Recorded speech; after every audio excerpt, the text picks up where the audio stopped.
Un drone s'est écrasé dans l'ouest de Moscou après avoir été intercepté par les systèmes de défense aérienne russes, a déclaré le maire de la capitale. Personne n'aurait été blessé, mais les habitants sont inquiets car de tels événements sont de plus en plus fréquents.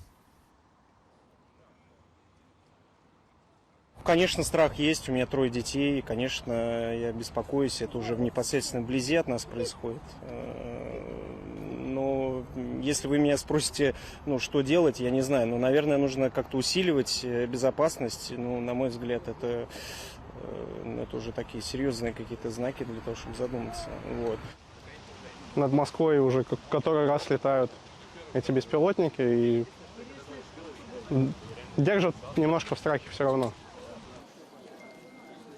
Les Ukrainiens affirment que leurs défenses ont déjoué une attaque russe sur Kiev. Plus au sud, à Zaporizhia, la lumière du jour a révélé l'étendue des dégâts causés par l'attaque contre le principal hôtel de la ville, où se trouvaient nombre de travailleurs humanitaires. Denise Brown, coordinatrice humanitaire des Nations Unies pour l'Ukraine, a appelé dans un tweet les autorités russes à cesser leurs attaques aveugles contre le pays. Une personne a été tuée à Kherson après que des tirs d'obus russes ont frappé plusieurs zones de la région. Selon le gouverneur régional, un homme de 53 ans est décédé après avoir été grièvement blessé à la poitrine.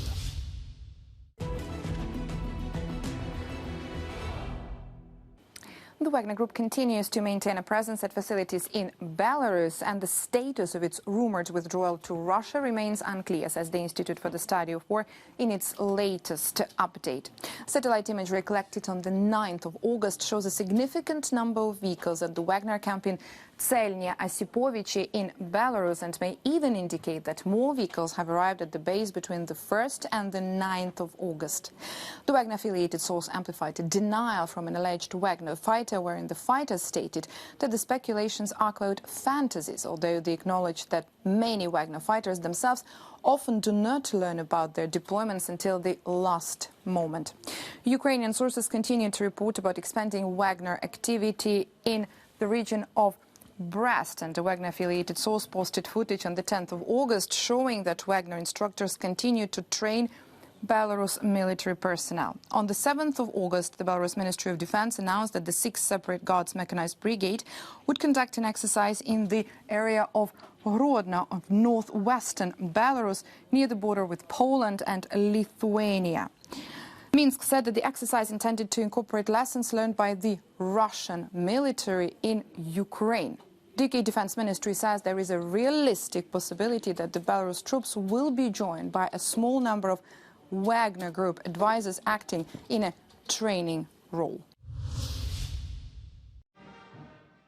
La CEDEAO se réunira de nouveau samedi, cette fois au Ghana. Objectif, décider des meilleures options pour le déploiement de la force destinée à rétablir l'ordre constitutionnel au Niger.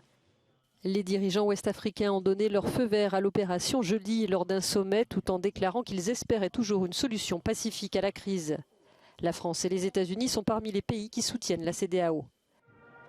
ECOWAS, the organization that brings together West African countries, is playing a lead role in making clear the imperative of the return to constitutional order, and we very much support ECOWAS's leadership and work on this.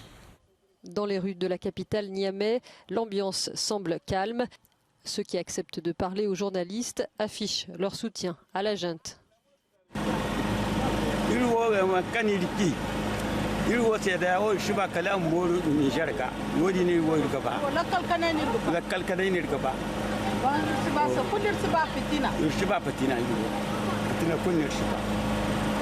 Les Nigériens, ils savent c'est à cause de quoi ils ont fait leur coup d'État. Ils savent quoi. Les Sénats, ils sont là-bas, ils sont pas, c'est à cause de quoi les Nigériens ils ont fait leur coup d'État. Ouais. Plus de 2 semaines après le coup d'État qui a renversé Mohamed Bazoum, les craintes grandissent quant aux conditions de détention du président déchu. Selon les dernières informations, il serait privé de nourriture et de soins depuis plusieurs jours.